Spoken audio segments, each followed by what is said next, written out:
everyone, Nat 1995 here in the video game fanfic plot with a new story for you all. It is called A Spark of Life. And remember, I do not own this story and I give full credit to its author, that is Kiera27 on fanfiction.net, and this a Harry Potter crossover with Transformers. Now on to the story. Conspiracy. Barricade was sharply reminded why the cons never tried to take on the Autobot healer. The bot was cynical at best, and while not nearly as cruel as Hook, he was in no way gentle with his healing. Of course, that could have been more about the patient than the medbot, but somehow he doubted it.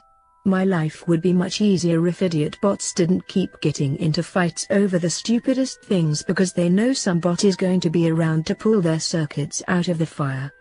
Just what did you do to make Megatron angry enough to almost mangle you? And how did you slip away?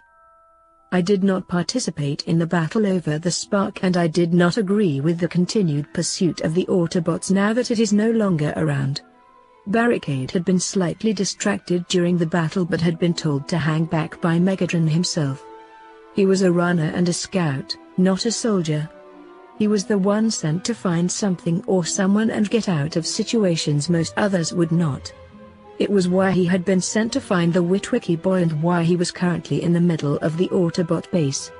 He was never in the thick of battle, so his encounters with the Autobots were short and not nearly as violent, the fight with the bee notwithstanding. He was more than a little incensed at its loss and was looking for a bot to vent on. Thankfully Starscream managed to say something just stupid enough to pull Megatron away from me. It is a talent of his, and I left while Starscream took my place. Why did you decide to go to young Harry for his help? Your interactions with his clutch mate could have caused him to turn you over to Prime instead. The boy seems to be much more reserved than Samuel.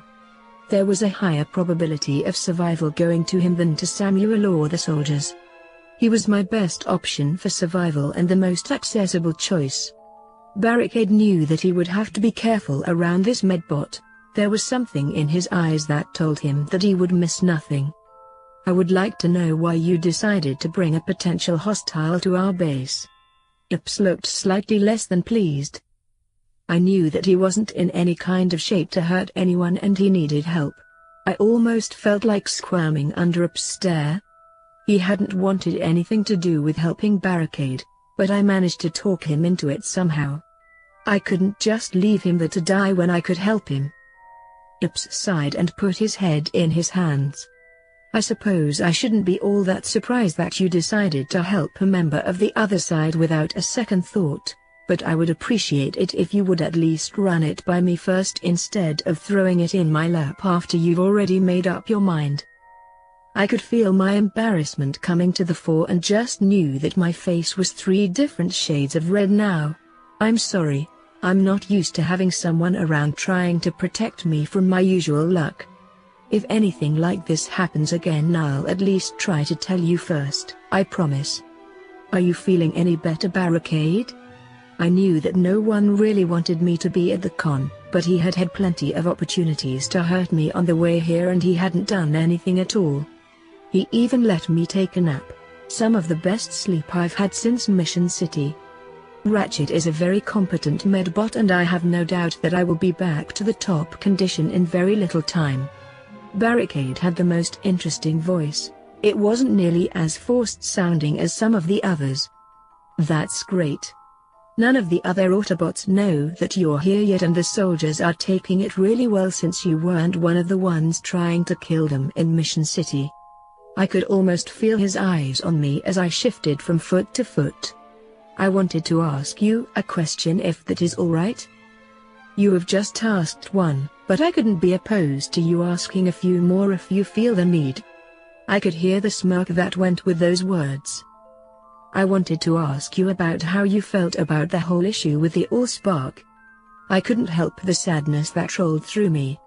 I was responsible for the destruction of an entire race. There would be no new Cybertronians, or whatever they called themselves as a whole.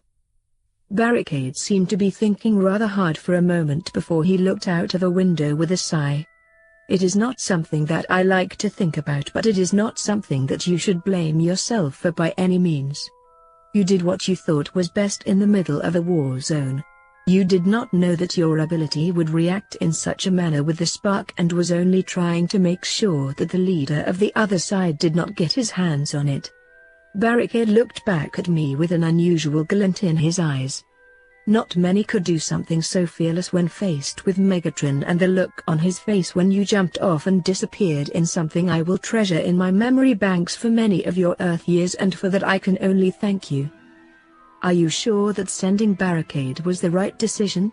Starscream knew that questioning Megatron was something that could easily get him offline, but he had always been too curious for his own good. Most Seekers were. He was the one sent to gather information from the Witwicky child, and there might be a lot of tension there. Megatron looked at Starscream and contemplated whether destroying him would be worth the time that it would take. It wouldn't be, but only barely. He is the only one of you that could show up in his alt form and not immediately put the Autobots on guard. He is also a scout and has more knowledge than any of you on how to use someone's personality to his best advantage. I have no doubt that he is already in the Autobots base and that he is forging a relationship with the Spark as we speak. There is something going on with Ratchet and the humans on the base. Normally Optimus would simply ignore Red Alert's paranoid theories, but this one had promise. The humans had been spending quite a bit of time with Ratchet lately, and the Medbot had quarantined one of his bays. He wouldn't even let Optimus in. Bumblebee also seems to be in the middle of everything, but that comes as no surprise with his closeness to his human charge. Unfortunately, with Ratchet there is no possibility of forcing an answer out of him without losing pieces, and Bumblebee is far too loyal to Samuel to break the silence, even if ordered. Optimus could admire that depth of loyalty, even if it did get in the way of Autobot business more often than not. The only other option would be one of the humans, and they are under no obligation to answer us. Jazz shrugged his shoulders and waved a hand in the air in a distinctly human fashion. I'm sure that one of them will eventually let the cat out of the bag and slip up. My bet is on Bumblebee getting angry and spilling his heart out. Ironhide smirked and tilted his head up. I'll take that bet. I think that his little human will eventually confess, so Bumblebee won't mess everything up and laid his aft in hot water. Well, that's the ending of that chapter. I do hope you enjoy this video. If you like to see more, remember to hit that like button, subscribe to this channel, and leave a comment down below. Until next time.